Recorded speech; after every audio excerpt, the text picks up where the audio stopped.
Boa tarde, boa tarde. Quem vai chegando por aí, vai me dizendo de onde é, vai me dando um oi.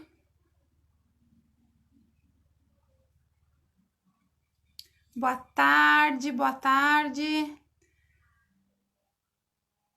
Quem vai chegando por aí, vai me dizendo de onde é. Hoje a nossa live é muito especial, tem um convidado super especial que vai vir aí para a gente ter uma conversa sobre qualidade de vida. Nesse tempo que a gente se encontra em pandemia, eu vou tentar já chamar, esperar. Deixa eu ver aqui uma coisa. Ele não entrou ainda, vamos esperar um pouquinho.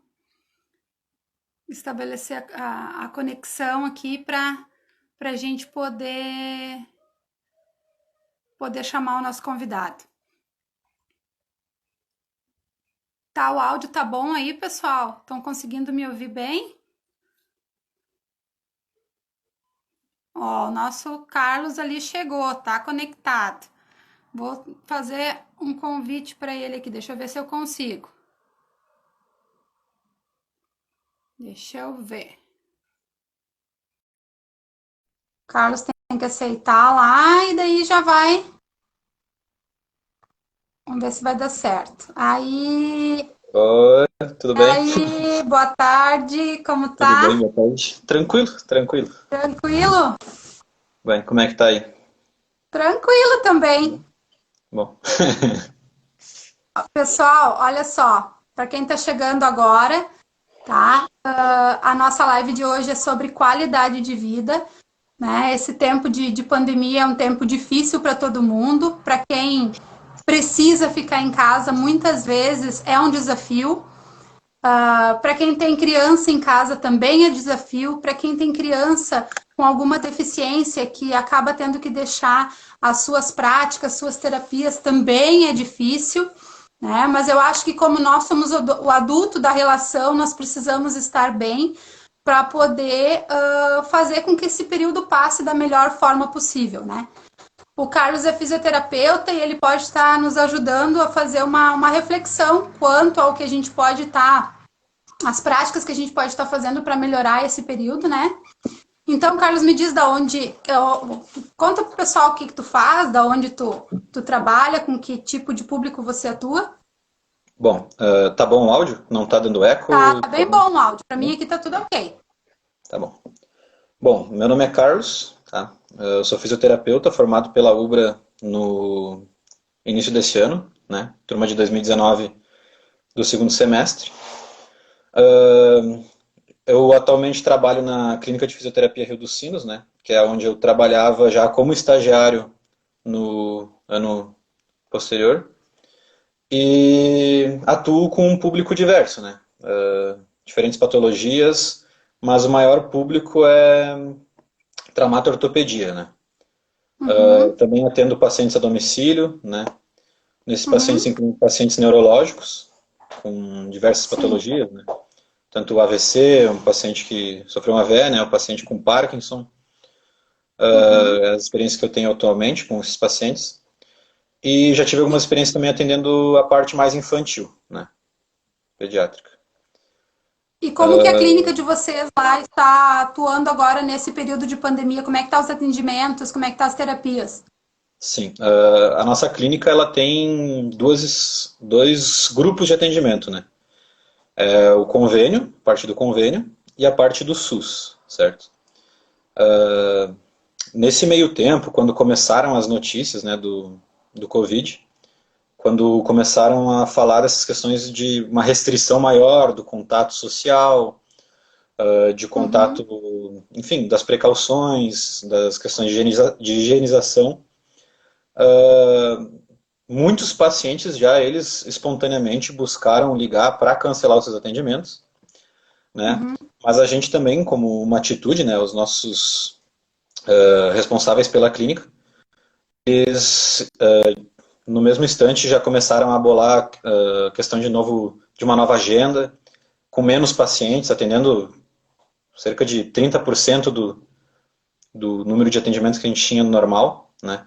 Uhum. Diminuindo também o número de funcionários, né? Então fazendo uma escala para que a gente sabe que tem essa questão da saúde e tudo mais, mas a questão econômica também é muito importante, né? Uhum. E acabamos diminuindo esse número de funcionários para que a gente consiga manter esses atendimentos e também manter a atividade de trabalho dos funcionários para que a gente tenha uma fonte, né, de renda. E também, agora o convênio voltou, retomou essas atividades e nós no SUS não paramos, né, mas também uso de máscaras, luvas para contato com os pacientes, o distanciamento dos pacientes, então a gente tem um espaço bem bom lá, a gente consegue colocar os pacientes bem distribuídos nessa sala, né? Uhum. E para isso, mais uma maneira de precaução, né? A gente, todo atendimento, fazia uma mini palestrinha para eles, né? Sim. Dando todos os avisos do Ministério da Saúde, todas as questões de precaução, que a gente solicitasse que eles, quando chegassem na clínica, eles iam ter o álcool gel disponível lá na frente, mas também eles poderiam solicitar para ir até o banheiro para poder higienizar as mãos com água e sabão, higienizar os seus pertences também, né?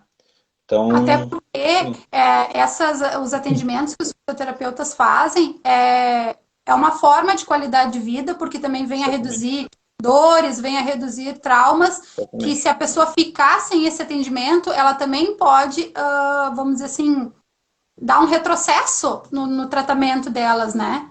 Sim, né, a gente está priorizando aqueles casos com uma maior intensidade, por exemplo, casos de dor, né? Paciente com uma Uhum. maior intensidade de dor, né? Ou alguma incapacidade também. As coisas, nesses casos, assim, a gente acaba priorizando esses atendimentos, né? Qual foi a primeira medida que a gente tomou? Foi tirar o grupo de risco da nossa agenda, né? A gente eliminou todas as Uhum. pessoas com grupo de risco. De média 55 anos a 60 anos para cima, de 55 a 60 anos para cima, a gente solicitou que ficassem em casa, a gente passou orientações para cada paciente, né? O que eles poderiam fazer. Ah, de Muitos, atividades que eles podem estar fazendo, exercícios? muitos eu passei, por exemplo, meu número particular do WhatsApp, onde Uhum. eu para eles enviei exercícios, questões de alongamentos, mobilizações, diversas atividades que eles poderiam fazer para que se não, por exemplo, o caso de dor não resolver o caso deles, amenizar pelo menos, né? E isso Uhum. hoje em dia é uma prática muito comum, não, aqui no Brasil nem tanto, é muito novo isso, né?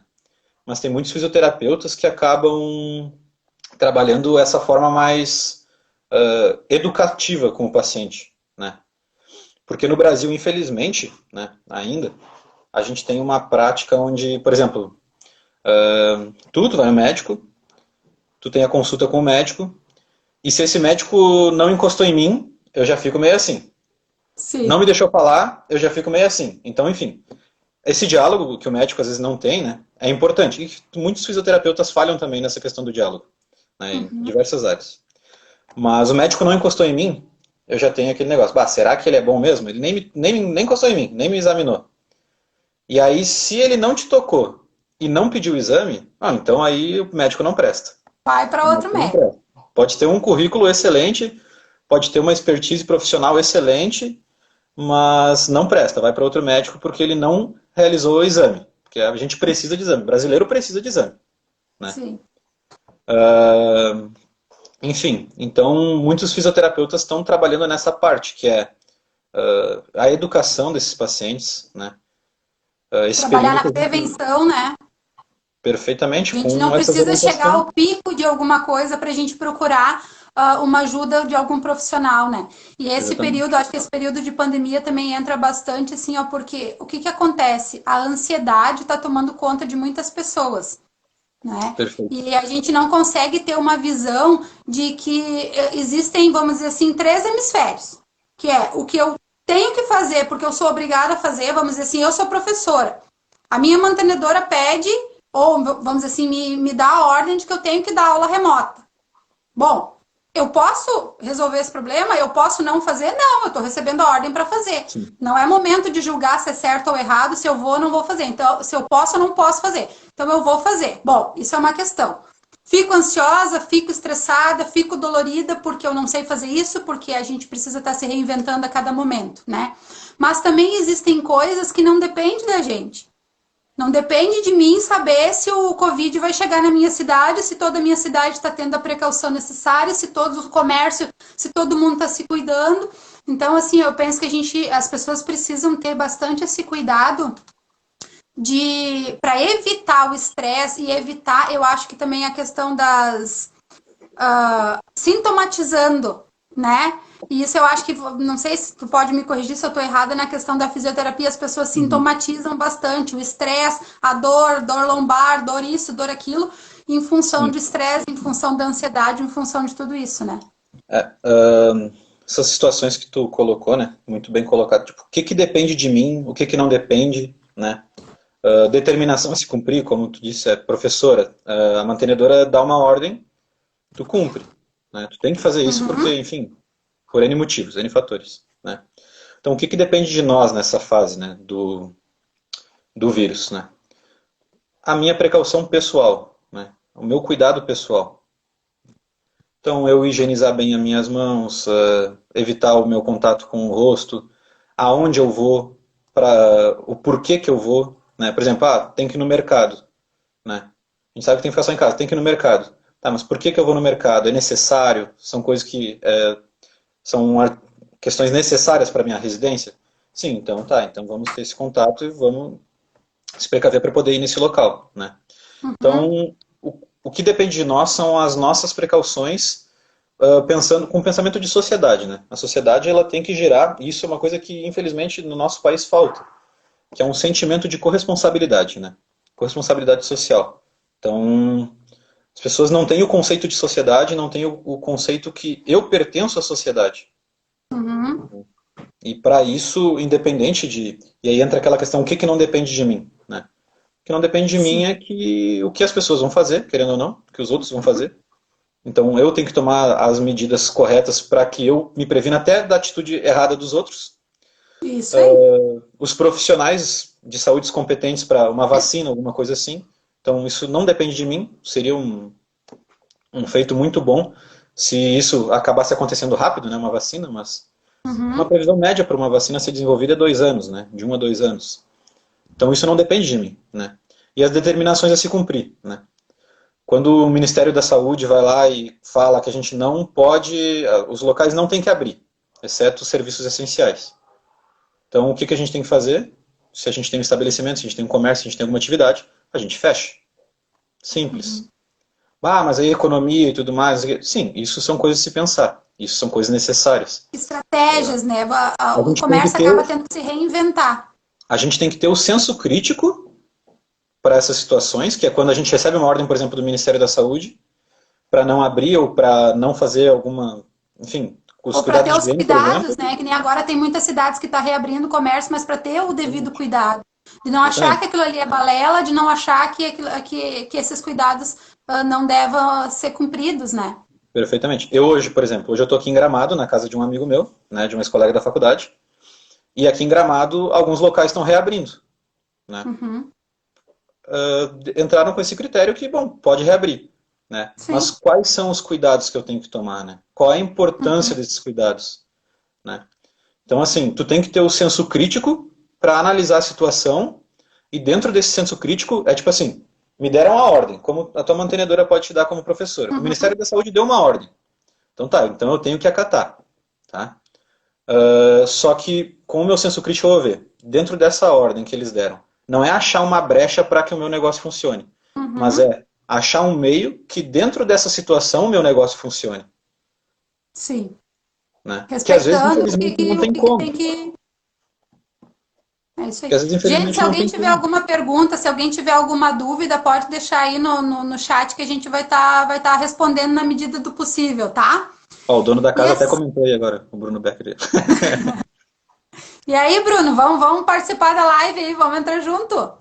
O Bruno também já se formou em fisioterapia? Tá se formando agora, tá no último semestre. Tá aí, sangue novo aí na fisioterapia. Não, e Carlos, assim, ó, o que a gente pode estar fazendo? Vamos dizer assim, ó, para duas situações, tá? A primeira, que atividades eu posso estar fazendo para reduzir o estresse, para eu ter mais qualidade de vida, tá? Essa seria um ponto. E que tipos de atividade eu posso estar fazendo para me fortalecer caso eu acabe tendo que ter o Covid? Da área da fisioterapia, o que a fisioterapia pode me contribuir na minha vida para que eu me fortaleça, né? No caso de eu ter o Covid, tem alguma coisa que a gente pode estar fazendo? Assim, as orientações básicas para a questão do Covid, né? Apresentou sintomas, ou mesmo assintomático, realizou o teste e apresentou positivo, né? Se tu entra no caso dos assintomáticos, né, e tem o positivo, quarentena no domicílio, né? Então, Sim. quais são os casos que são contabilizados no Brasil? São os casos que são hospitalizados, né? Exemplo, por exemplo, de Esteio, que é o município que eu trabalho, tá? Em Esteio tem 5 casos confirmados, 5 casos hospitalizados confirmados, tá? De pessoas de Esteio, não necessariamente hospitalizados lá, né? Mas desses 5 casos, eu conheço uma pessoa que seria o 6º caso. Entretanto, essa pessoa, né? Ela realizou o teste na iniciativa privada. Então, realizando esse teste na iniciativa privada, assintomático e tudo mais, realizou por precaução, né? Sim. Ela não entra nessa contagem das pessoas confirmadas, né? E aí vem um estudo da Universidade de Pelotas, né? Que eles fizeram uma média de pessoas que no Brasil teria cerca de 200 mil pessoas contaminadas, né? Sim. Porque cerca de 80% dos casos, 70, 80% dos casos são assintomáticos. E se tu não tem um sintoma, tu não vai procurar um atendimento, né? E aí que entra uma preocupação, que é, será que essas pessoas assintomáticas vão estar passando para outras, né? Estão tendo cuidado para não passar? Perfeitamente. Me diz uma coisa, tem algum exercício que a gente pode fazer para fortalecer pulmão, para fortalecer esse tipo de coisa? Sim. Porque o Covid ataca diretamente, Pulmão. vamos dizer assim, mas o que a gente mais ouve falar é que o órgão mais afetado seria o pulmão, né? É que assim, quando o Covid ele se manifesta, né? Tem uma pessoa que tem a manifestação da patologia, né? Que geralmente essas pessoas são de grupo de risco, né? São pessoas que praticamente vão ser levadas para o ambiente hospitalar, porque vão ter essa patologia vai afetar eles de uma maneira muito agressiva, né? Então, na questão hospitalar, a fisioterapia atua sempre, né? Por quê? Porque provavelmente as pessoas vão ser submetidas a uma ventilação artificial, uma ventilação mecânica, né? Com um respirador mecânico. E o fisioterapeuta que atua na manutenção desse aparelho, né? Sim. Também atua na manutenção na questão ventilatória desse paciente com algumas manobras, algumas atividades e tudo mais. E tentar que os efeitos deletérios de uma internação, né? A longo prazo possa afetar que esse paciente tenha algumas sequelas depois, né? Sim. Posteriormente a uma extubação, alguma alta hospitalar, né? Em casa, né? Pessoas idosas, não necessariamente afetadas pelo Covid, né? Sim. Existem diversos exercícios respiratórios, né? Por exemplo, tem um do freno labial, que é tu inspirar pelo nariz e fazer uma pressão com os lábios e assoprar até o teu volume residual, até aquele volume que é quando já não tem mais o que respirar, até não tem mais o que expirar, né? Até o fim. E vai assoprando até o final, né? Com o lábio apertadinho. O lábio apertadinho, tu vai trabalhando até o teu volume residual, né? Ok. Então, o que acontece? Isso ajuda a trabalhar nas questões das pressões do pulmão, né? Entre outros exercícios respiratórios, que isso até esses dias saiu uma matéria também no jornal, ensinando alguns exercícios respiratórios, né? Eu posso até fazer uma arte depois, alguma coisa assim, e te passar para que tu poste também para deixar como informação, que é importante, né? Sim. Exercícios físicos, né? Que aí entra a questão do estresse que tu tinha comentado, os pacientes que acabam somatizando esse estresse, né? Sim. Muita gente. Nos grupos que eu faço parte de Facebook, YouTube, Instagram, o pessoal desesperado, eu tô estressado, eu tô nervoso dentro de casa, eu não sei o que fazer e acabam desenvolvendo outras patologias, né? Sim. Mas aí a gente tem que entrar numa questão de, por exemplo, dor, o estresse, né? O que seria a dor, né? Tem uma definição de um dos livros Ó, aqui a até Júlia que... colocou ali, ó, e as pressões psicológicas também. É isso aí, Júlia. Perfeito. É uma pressão muito grande de tudo que é lado, né? E as pessoas acabam somatizando isso aí. Infelizmente, né, felizmente a gente tem a nossa questão da mídia, né, para informar e tudo mais, né? Mas comparações não necessariamente são ideais de ser feitas, mas, por exemplo, no H1N1, a gente não Hum, teve nem assim, um terço do que está sendo medializado hoje do Covid, né? Óbvio, o Covid é muito mais agressivo, está devastando muito mais. Mas existe o ponto, isso opinião minha, tá? Opinião pessoal. Existe um uhum. ponto da informação da situação e tu gerar toda uma situação em cima desse que acaba gerando um estresse, né? Hoje em dia tu liga a TV, tu não vê mais nada. Tu só vê isso. Uhum. Só vê informações sobre o vírus o tempo todo, né?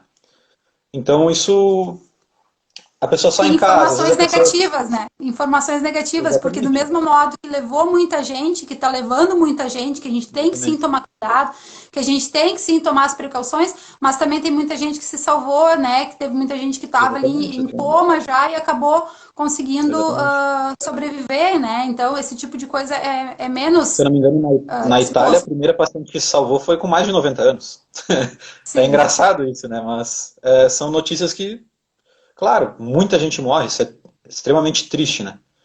Mas são coisas que ainda assim fazem que a gente tenha esperança que isso não é só sinônimo de morte, né, o Covid. Tipo, Sim. que a gente consiga ter esperança, né? Nessa questão de somatizar, tem uma definição de um livro, que eu até vou deixar como indicação, vou tirar uma foto dele depois e te mando também, que Tá. é As Crônicas da Dor, tá? Ele tem uma definição de dor bem interessante, que é, normalmente, a dor é protetora, né? É um sistema instalado para alertar o nosso corpo de que algo não vai bem, né? Então Uhum. aí a gente, a partir dessa definição de dor, a gente pode até entrar fazer uma metáfora, assim, uma parábola de como explicar isso, né? Por exemplo, eu tenho uma casa e nessa casa tem alarme e tem o meu portão, minha cerca lá da casa. A cerca, a partir da cerca para dentro, eu tenho um estímulo nociceptivo, ou seja, um estímulo nocivo para o meu corpo, tá? E aí tá passando um cara na rua e ele é ladrão, e aí esse ladrão entra no meu portão. Opa, peraí, tem alguma coisa errada acontecendo, não tá legal. É aquela sensação de desconforto, né? Quando a gente está beliscando a nossa pele e aquela Uhum. sensação de desconforto, né? E aí o ladrão chega e ele chega perto da tua porta e o alarme dispara. Pronto. Uhum. Nocecepção. E chegou. É o teu limiar. Da tua porta para dentro é onde o teu corpo vai começar a sentir dor, Uhum. né? Então o ladrão foi lá, entrou na tua casa, fez bagunça lá, saiu da tua casa, né? Sentiu dor, no caso, né? Ele passou da tua porta e começou a sentir dor. Atravessou o teu limiar de dor, tá? Ele entrou na tua casa, roubou, saiu. E aí o teu alarme nunca mais parou de tocar. Nunca mais parou de tocar. E aí tá, parou o teu alarme e o que seria daí uma questão adaptativa, né? Tu gerou uma adaptação. Por exemplo, eu gerei uma dor na coluna, que é muito comum. Uma dor na coluna, eu gerei uma posição de adaptação depois que eu tive essa dor aguda, né? Essa dor recente, assim. Uma fisgada, alguma coisa assim, uma dor muscular, N fatores. Gera essa adaptação. Depois que eu gerei essa adaptação, ela é uma resposta boa, né? De certo ponto. Porque, por exemplo, ficar com a posição reta me dói, a minha adaptação é curvar, Uhum. tá? Isso não, em certo ponto não é ruim. O que se torna ruim quando essa dor perdura, essa minha adaptação perdura, né? 3 meses, por exemplo, que aí já entra num período crônico de dor, né? Uhum. Então aí essa dor, essa minha adaptação perdurou, então aí se torna um comportamento mal adaptativo, né? E esse comportamento mal adaptativo que pode me acabar gerando dores maiores e aí afeta outras questões, né? Que aí existe um modelo que é trabalhado muito na fisioterapia, que é o biopsicossocial, né? Ou seja, tu tem o bio, que é a parte do corpo, o psicológico, que são, enfim, teus fatores emocionais, etc., e o social, né? Uhum. Eu tive uma dor, essa dor afeta o meu psicológico e afeta o meu social, né? Então são três esferas, vamos colocar assim. Só que nunca elas vão ser equivalentes, né? Sempre vai existir uma disparidade entre elas. Então, por exemplo, eu tenho uma dor, por exemplo, eu tive uma lesão. O meu fator biológico, o bio, está muito alto. E o psico e o social estão pequenininhos. Mas aí, porque eu tive essa dor, eu fiquei irritado, estressado, briguei em casa com a minha mulher, que não me fez uma massagem nas costas porque eu tive dor, porque eu tive uma lesão nas costas lá, e aí meu fator psicológico aumentou. E aí a minha dor prevaleceu, e aí eu me afastei do trabalho por causa dessa dor. Então afetou o meu social. Aí o social Afetou aumenta. as três esferas. Mas aí aquela lesão já não tem mais, já está sendo curada, vamos colocar assim, né? Ela já está passando na fase natural dela e ela está diminuindo. Então eu não tenho, cheguei no normal, não tenho mais lesão, mas o meu psicológico ele está alterado e o meu social ainda alterado. Então por mais que tu não tenha lesão, os teus fatores emocionais e o que eles afetam na tua esfera social, isso também pode fazer uma dor perdurar. E isso gera todos os nossos comportamentos de adaptação, questão da prevalência, da permanência da dor, né? Então é um modelo que está sendo muito falado agora na fisioterapia hoje em dia, mas que a revista tem um artigo que saiu na Spine, que foi entrevistado muitos profissionais da área da saúde, né, perguntando quais são as crenças deles em relação à dor, né? E muito pouco deles relata que tem essa visão multifatorial, multidimensional, biopsicossocial da dor, né? Que ainda assim uns acreditam que é o fator mecânico, que é eu machuquei uma vez, passou 3, 4 meses, eu ainda tenho meu machucado. Tá doendo, eu tenho machucado. Entendeu? A Ana Júlia colocou ali a dor. Deixa eu só voltar aqui. A dor pode afetar algumas esferas mais que as outras. É isso aí que tu estava falando. E a Júlia colocou mais adiante ali caso, o apego à dor. Sim, exatamente, exatamente. Tem muitos pacientes que se apegam a isso, né? Que, eu vou abaixar. Não, mas eu abaixo me apoiando em tudo. Porque me dói. Se eu me abaixar, normal vai me doer. Aí ele faz todo um... Eu sei que vai doer. Faz todo um círculo, né? Um circo, melhor dizendo, para se abaixar para pegar uma caneta que caiu no chão, né, por exemplo. E aí, mesmo ele não tendo mais lesão, o fisioterapeuta, querendo ou não, tem que trabalhar essa questão de consciência dele, né? O encorajamento do paciente, né? Aí pode ter algum professor são crenças limitantes que ele vai trazendo para a vida dele, essas crenças limitantes de que eu não consigo, de que eu não posso, de que vai doer, né? Exatamente. E essas crenças entram tanto na dor física quanto na dor emocional, vamos dizer assim, né? Porque, eu tô nervosa, eu tô estressada, eu não vou conseguir fazer, eu não... São tudo crenças limitantes que nós vamos falando para nós mesmos e vamos acreditando naquilo ali com a maior veracidade, né? E o automático da pessoa que sente dor, né, é repouso, parar, e isso gera mais incapacidade, né? Mais uma dica aí. Mais incapacidade, né? Então, o que seria o ideal, né? Por exemplo, nesse período de quarentena, que querendo ou não, a gente tem que ficar mais em casa, né? A gente tem que ficar em casa. Exercícios, manter uma atividade física, e às vezes não é muito assim, que nem eu ia falar muito aqui que tem hoje em dia com a mídia, né? Com essa questão da tecnologia, a gente tem muitos fisioterapeutas e educadores físicos, instrutores de pilates, etc., fazendo lives com exercício, ou fazendo vídeos passando uma série de exercícios para as pessoas. É muito bacana, é muito válido, né? É muito válido isso. Só que também lembrar que tu tem que fazer uma coisa que tu goste de fazer, né? Por exemplo, gosto de pular corda. Pega uma corda e pula a corda. Mas não é aquele exercício, não faz isso. Mas pula a corda. Faz, tu gosta. Mas eu não gosto de fazer nada de exercício, mas eu quero fazer exercício. Tem escada em casa? Sobe e desce a escada 5 minutos. Vai lá. Né? Então, favorecer esses exercícios aeróbicos, né? Que trabalhem com a nossa frequência cardíaca, que, enfim, ajude a liberar questões de endorfinas, né? Então, esses hormônios que nos ajudam à prevenção de dores, né? E são hormônios também que trazem a sensação do bem-estar, né? Exatamente, perfeito. E isso nos ajuda a... Pode falar. Pode falar. Ele colocou ali dica para evitar lesões na volta dos treinos pós-quarentena. Na real, o pessoal vai parar agora, né? Os idosos que caminham vão parar de caminhar, os idosos que vão na academia pararam por esse tempo, as pessoas que não são idosas também, e daí quando parar a quarentena, que vão poder voltar, que nem agora as academias estão voltando, o pessoal se atraca, né? E acaba, de repente, provocando uma lesão. A minha primeira dica, se treina em academia ou com alguma instrução, né, que seria o correto, é justamente isso, é achar uma academia que tenham profissionais competentes que te ajudem a entender que esse retorno é gradativo, né? Assim como se fosse iniciar, por exemplo, eu vou lá e vou iniciar a academia. É gradativo, né? Então, de acordo com uma avaliação muito bem feita, né, pelo profissional, ele vai entender os limites da onde o aluno ou o paciente pode ir e gradativo retornando aos exercícios, né? Esse é uma boa avaliação para uma boa intervenção, né?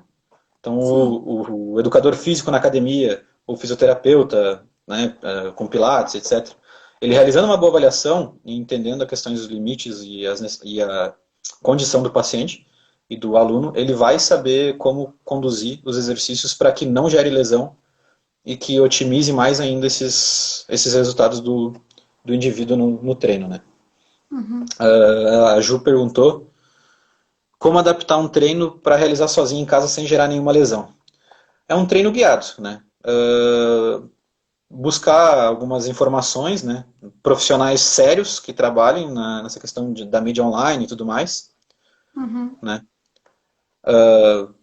Existem alguns perfis de educadores físicos, fisioterapeutas, que passam exercícios com pilates, com exercícios aeróbicos, exercícios de reforço em casa, e a gente tem que ver qual é o comprometimento, né, desse profissional, né? Então, ele sendo um profissional sério, ele vai sempre buscar a melhor excelência na realização dos exercícios e como passar isso da melhor forma para a pessoa que está assistindo, né?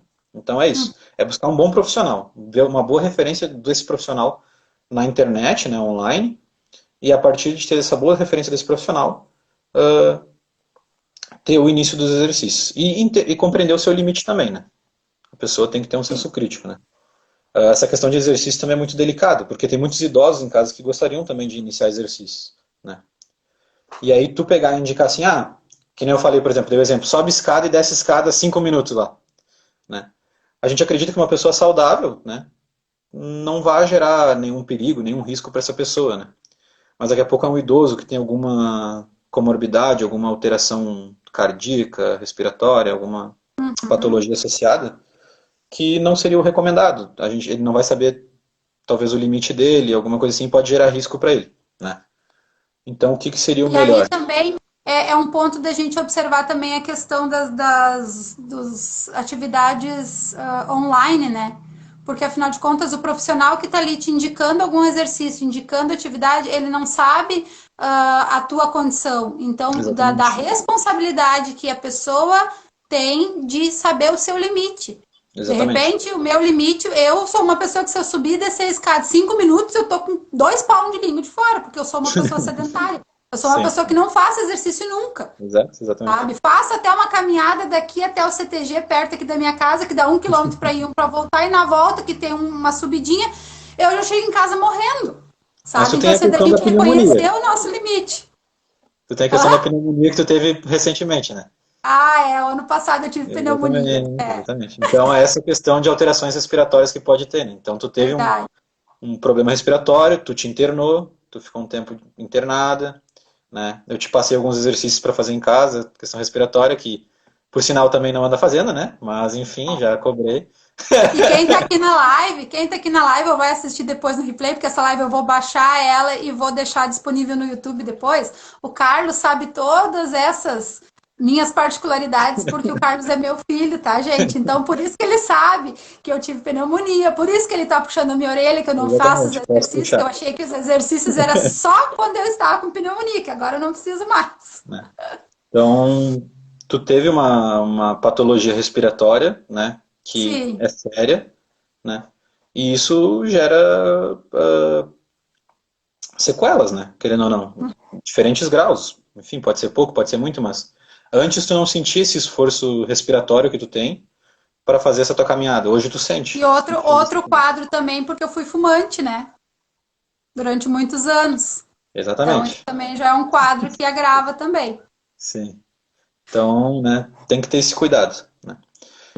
Mas o mais recomendado é sempre buscar um profissional. E por mais que a gente tenha essa questão desse distanciamento, né, essa Uhum. solicitação desse distanciamento social, desse isolamento, né,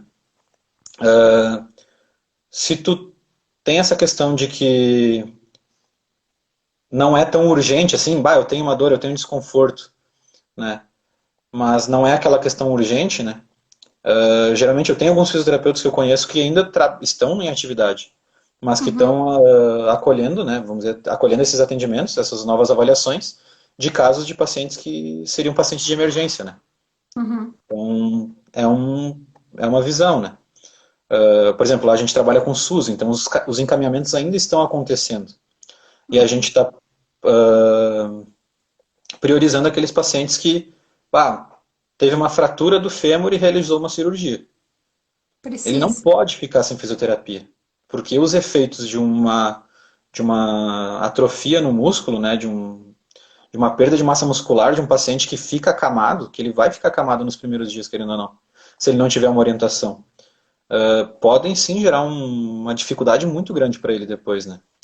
O Uhum. Bruno participou ali. Com relação à dor, é importante o exercício físico, como falado antes, mas devemos identificar para não passar os limites, pois pode potencializar a dor de vírus perfeitamente, né? É isso. Se é um paciente sensibilizado, por exemplo, tem a questão de sensibilização central, né? Se é um paciente sensibilizado, se é um paciente que sente dor com qualquer estímulo, vou me abaixar, vou me virar na cama, às vezes tu recomendar um exercício para ele com uma certa intensidade, tu tá jogando gasolina naquela fogueira que é a dor dele, né? Uhum. Então, tu pode aumentar, né? Por isso que é necessário uma boa avaliação, né? Que é a maior dificuldade hoje em dia com esse distanciamento. Porque uma boa avaliação é feita sempre presencial, com teste, com...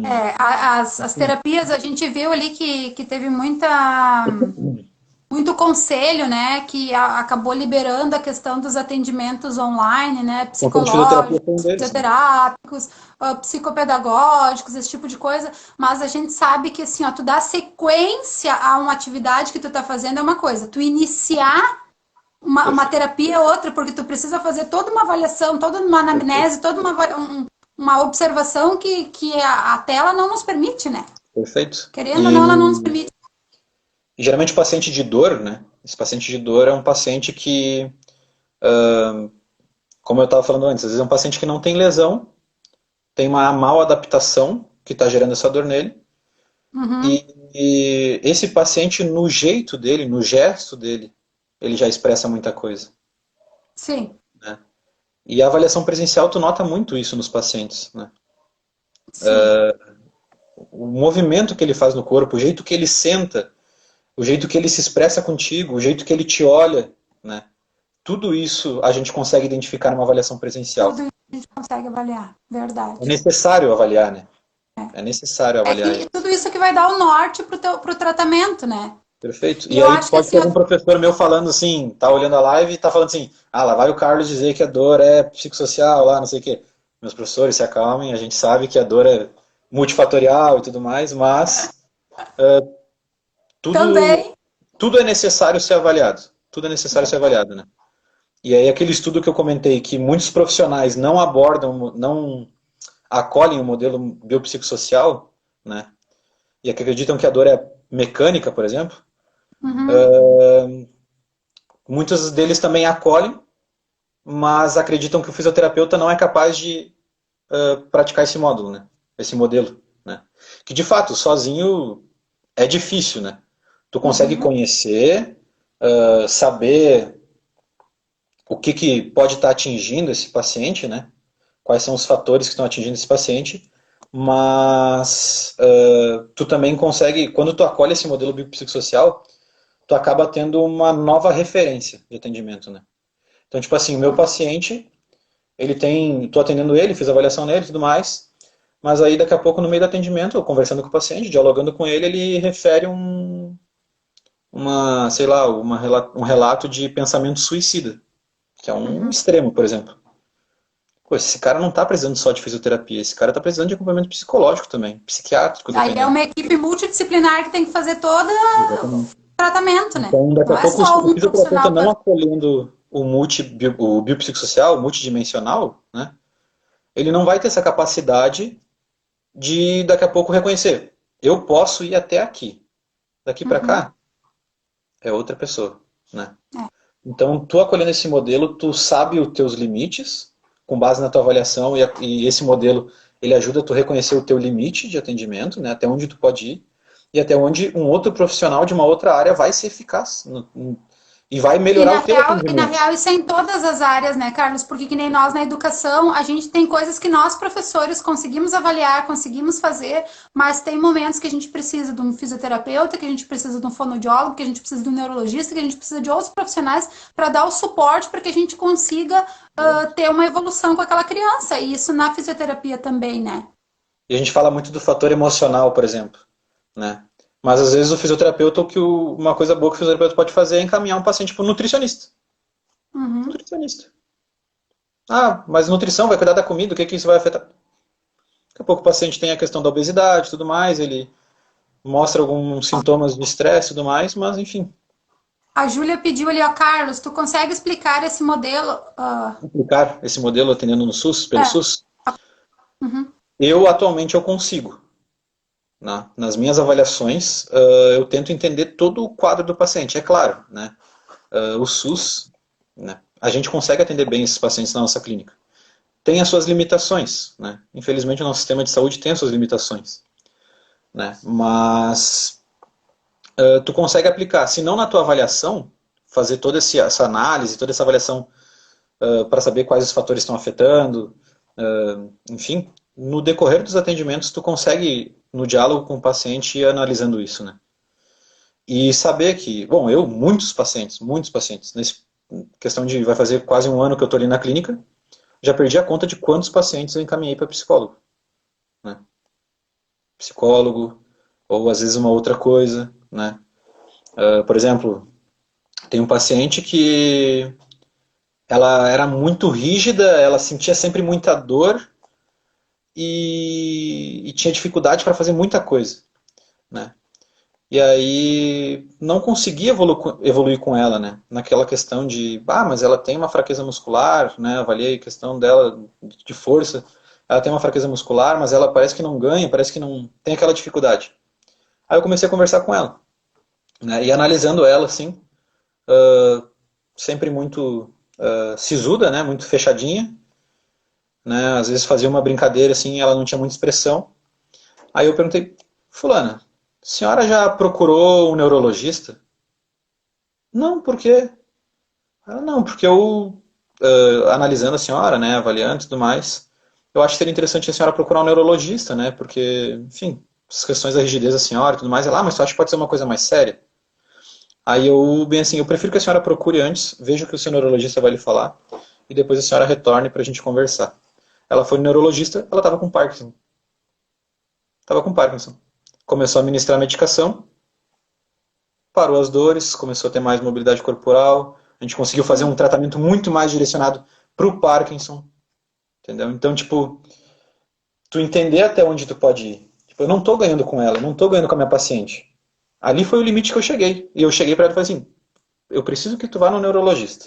Eu acho que E eu seria acho que isso interessante. é tu ser um profissional consciente, né? É tu saber que tu não consegue resolver todos os problemas do mundo e que chega uma hora que tu vai precisar de um outro profissional para te auxiliar, de um outro profissional que tem uma outra especificidade para agregar no teu trabalho, né? Bem como a Júlia colocou Sim, ali, normalmente o paciente já vem muito certo da sua dor. O exatamente. paciente já chega com o diagnóstico, né? Sim, Só que às vezes tu como profissional tu consegue ver por outro lado. É que nem nós na escola, quando a família chega, eles já chegam dizendo tudo que a criança tem, o que que ele sabe, o que que ele não sabe, e quando a gente começa a conviver, a gente consegue ter um outro olhar da criança, né? Eu exatamente. penso também, Carlos, que nessa questão do além da fisioterapia, além de todos esses cuidados que a gente tem que ter com o corona, além de tudo isso, existem duas vertentes que a gente tem que pensar muito nesse período que a gente tem que a gente está de isolamento, que eu acho que a primeira é a questão de fé, a questão religiosa, indiferente do Deus que tu acredita, indiferente da crença que você tem, né? É tu manter essa espiritualidade, trazer pro dia a dia, não só na hora que o bicho pega, né? Mas Sim. trazer pro dia a dia essa prática, indiferente da tua religião. E eu acho que outra coisa, porque a palavra isolamento, a impressão que dá é que tu tem que estar sozinho. Né? Que tu vai ficar com as pessoas da tua família que estão dentro do teu quadrado e que tu não pode te relacionar com mais ninguém. E hoje a gente tem as mídias aí que estão para nos ajudar. Então, assim, ligar para as pessoas, conversar, né? Não esperar que esse tempo passe para a gente conversar com um amigo que a gente não fala há muito tempo, para a gente se preocupar com as pessoas, ligar para a pessoa para saber como ela tá, né? Enfim, ajudar de uma outra forma, porque às vezes um bom papo, mesmo que pelo telefone, pode ajudar bastante, né? Com certeza. Quando tu perguntou de algumas coisas que podem nos ajudar a tirar esse estresse, é justamente isso. É buscar relações, né? Com as pessoas que estão convivendo contigo dentro de casa, porque às vezes o pessoal fala isolamento, e tu está dentro de casa, com toda a tua família, e tu mas tá isolado. Tu não conversa com ninguém, tu não relaciona com ninguém, né? Tu pode aproveitar isso como uma boa oportunidade para conhecer mais a tua família, que às vezes no nosso dia a dia a gente não tem esse contato, né? E não achar também que é porque a gente está em casa que a gente tem que ficar de pijama tirado num canto, né? Hoje as mídias estão trazendo tantos livros, lives, cursos, coisas para a gente estudar, para a gente crescer, para a gente evoluir. E eu acho que a gente tem que aproveitar sim esse momento para que a gente possa. Ah, vou te ligar, Dani. Julinha, querida, saudade. Ah, o Carlos está aí pertinho de ti. A Júlia mora em Gramado, ó. Mora em Gramado, olha. Gente, olha só, nós estamos com 49 minutos de live, tá? O Instagram provavelmente daqui a pouco já vai cortar a nossa transmissão. Então, eu peço que corações subam aí, que o pessoal curta bastante aí. Vou tentar deixar salva essa live, vou colocar lá no YouTube. Depois vocês podem compartilhar o link com mais pessoas, né? E, meu filho, orgulho de você. Obrigada por tudo. Gente, obrigada por pessoal que estava aí com a gente, que permaneceu com a gente, tá? E vamos fazer mais práticas como essa. Deixa eu dar um print aqui na tela. Ai, não consigo? Dá uma aí, Carlos Antônio. Peraí. Ó, Carlos Antônio, é mãe. Já chamou o Carlos Antônio, já viu que é mãe. Carlos Antônio, porque a coisa tá feia. Fica bonita. Em casa, viu? Fica em casa bonito, o apelido dele. Aí. Viu? Em casa o apelido dele não é Carlos Antônio em casa ele é o nosso gordinho, é o gordo. Quem ficou com alguma dúvida, algumas perguntas, eu vi que o Bruno perguntou sobre as crenças negativas de dor e tudo mais. Eu vou buscar agora entre amanhã, enfim, até sentar com ele para a gente conversar sobre isso, anotar algumas coisas, fazer um texto bem legal para passar para ti, também vou postar na minha página profissional, tá? Para que as pessoas tenham um entendimento melhor disso, das questões de dor, das questões de estresse, o que fazer, o que não fazer, né? Questões de estresse. Manter a atividade, ler um livro, ver vídeo na internet. Vídeo de coisa boa, né, gente? Não é só sobre Covid, pelo amor de Deus, vamos trazer conteúdo de qualidade. Não é só live do Gustavo Lima também, né? Mas enfim. Tem uma pergunta ali, ó. Ali, ó, a Claíra. A Claíra, ela é daqui da minha cidade, tá? A minha filha está sem fisioterapia por conta da pandemia. E percebo que está regredindo. Como posso agir? A menina da Claíra, ela é uma criança especial, ela é uma criança que tem uma deficiência. Eu não me lembro agora qual é a síndrome que ela tem, mas ela tem bastante comprometimento. E ela vinha fazendo fisioterapia, né, Clair? Fazendo, desde bebezinha, se eu não me engano, vinha fazendo atendimento.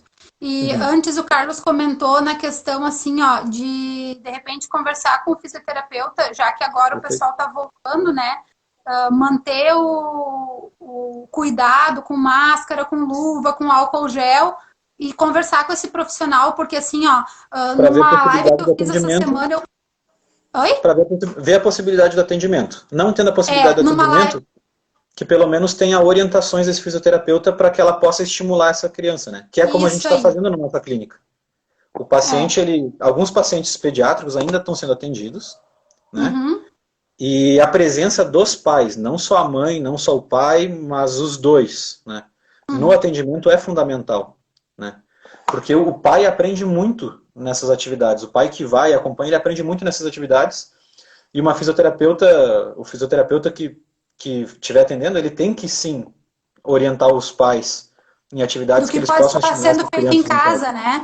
Perfeito, perfeito. Porque dependendo da idade da criança, o desenvolvimento motor dela é muito importante para o futuro dela. Né? Sim. Segunda-feira eu fiz uma live, toda segunda tem live aqui no canal, e eu fiz uma live falando sobre isso, porque várias mães me procuraram no sentido assim, ó, da questão da fisioterapia, da questão da fono, da regressão que as crianças estão tendo, das crianças especiais, das crianças deficientes estão tendo, sim, nesse sentido, porque estão há muito tempo sem esse atendimento, né? Se eles sim, ficam assim 15 dias sem a terapia, as famílias e a escola, né, como um todo, as pessoas que convivem já percebem a defasagem que essas crianças vão tendo. Então, assim, a melhor coisa é conversar com um profissional, né, e pedir orientação do que pode estar sendo feito em casa. O Bruno colocou perfeitamente. Educação, família, porque o tratamento é uma via de mão dupla, né? No caso das crianças com deficiência, né, com alguma patologia, a gente tem que educar também os pais. Porque eles estão o tempo todo com essa criança, né? Basicamente. O fisioterapeuta fica 1 hora de atendimento, às vezes menos, às vezes mais, né? Dependendo do protocolo. E eu acho que, assim, além de uma via de mão dupla, eu acho que vai um pouquinho além, Carlos, em função da escola. Porque, às vezes, o que eu percebo como escola é que a gente fica muito sem o feedback dos outros profissionais. Também, sabe? Perfeito. Como se fosse só fisioterapia e família, fone e família. E às vezes a gente na escola a gente precisa de um suporte, porque a gente não sabe que tipo de atividade a gente pode estar fazendo com essa criança. Eu, por exemplo, eu tenho alunos que eu atendo na educação especial que tem paralisia cerebral, por exemplo, e eu não sei que tipo de atividade eu posso estar desenvolvendo. Eu sei o que eu aprendi na minha graduação, mas que não chega nem aos pés do que um fisioterapeuta estuda durante toda a sua formação para saber que tipo de atividade está desenvolvendo com eles, né? Sim. E para então, Clair, é bem importante essa troca. Para Clair, como o atendimento foi suspenso, acredito eu, isso? Não sei se é pelo SUS, não sei se é particular, enfim. É pela... mas a fisioterapia, independente, em alguns casos, né, mas a fisioterapia ela entra como um serviço de saúde essencial, tá? Um serviço essencial, certo? Então, dependendo do caso da filha dela, ela tem o direito de continuar no atendimento porque isso afeta o desenvolvimento da filha dela, né? Então, buscar as questões dos direitos, as questões legais, para ver em torno desse atendimento o mais breve possível. Com as devidas precauções, obviamente. Né? Sim. E sempre buscar um profissional que... Tá estourando o tempo, vai cair a nossa live. E eu acho que assim, a gente pode estar marcando, de repente, especialmente para estar conversando sobre a questão das crianças com deficiência, né? O tipo de atividade que a gente pode estar desenvolvendo, a parceria que o fisioterapeuta pode estar desenvolvendo com a escola. E daí a gente anuncia no Instagram, tá? Então, quem ainda não segue o Carlos, o arroba dele é Físio Carlos Halp, né? Carlos Halp, isso. Segue lá que ele vai estar postando conteúdo de qualidade. Por quê? Porque agora a mãe está cobrando. Porque ontem ele me disse, eu tenho que postar minhas coisas, mas eu estou empurrando com a barriga. Então, já que ele me cobrou do meu pulmão, agora eu vou cobrar ele. Trata, rapaz, de postar conteúdo de qualidade lá no teu Instagram. Sim. Vou agradecer então pela oportunidade, que é bem legal, minha primeira vez fazendo uma live, assim, né, e tudo mais. Mas é bem bacana de poder compartilhar conhecimento, né, de poder orientar as pessoas da melhor forma, né, tentando sempre da melhor forma. Eu vou deixar alguns perfis de profissionais que eles passam conteúdo de qualidade, né. A questão de muita informação chegando, mas a gente tem que saber filtrar as informações de qualidade, né. É isso então, eu vou passar alguns perfis de profissionais que tem uma informação de qualidade também para ti, junto com aquele texto, né, como eu falei. E daí a gente coloca na descrição do vídeo daí também. Perfeito. Para que a gente tenha sempre a melhor informação, né? Melhor informação. para que a gente consiga seguir nossa vida trazer melhor qualidade e benefício para os nossos parceiros, né? Exatamente. Então tá. Tá, gente? Obrigado. Uma boa noite. Obrigado, Boa noite. Carlos. Um ótimo final de semana para todo mundo aí. Obrigado. Abração, tá? Tchau, tchau. Abraço. Tchau.